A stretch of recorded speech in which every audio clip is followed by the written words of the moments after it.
Hello, I'm here with my great friend Steve Berglas. Steve, one of the best executive coaches ever and a wonderful author.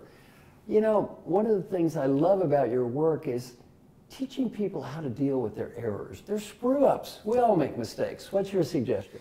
Well, the best and most efficient way that a person who has status or stature can deal with an error is saying, I screwed up, my bad, mea culpa. And there are hundreds and hundreds of examples, but I think the best one is Roberto Guzzueta. What happened?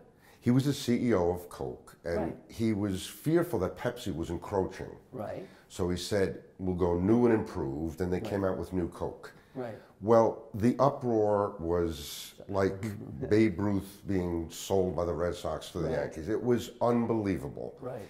So what he did, after hundreds and hundreds of thousands of people protested, he said, look, I made a mistake.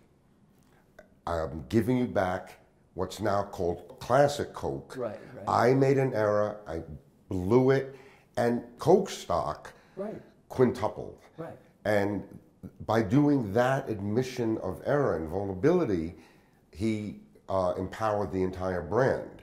And what happens is when you say I'm vulnerable, people say, look, that guy's more accessible, the guy's more confident. If a guy can admit his errors, he's got to have stuff. Right. And that's how you do it. I love it. I love it. In my own work, I ask people to ask for confidential feedback and in a sense do the same thing. They stand up and say, I feel good about this and this and this. And hey, here's a mistake I made. For example, I haven't been a good listener. If I haven't listened to you or other people, I'm sorry. Please accept my apology. There is no excuse. And people sometimes believe that when they do openly admit to errors that people will think less of them. Exactly. Like you, my research is very clear. People think more of you.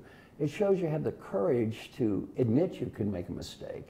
You have the humility to step up and say it and do something about it. And you're a human being. And also you're giving them the respect of not playing games with them. So I love your new work. I love your book. And I love this concept. Thank you. Thanks, Marshall.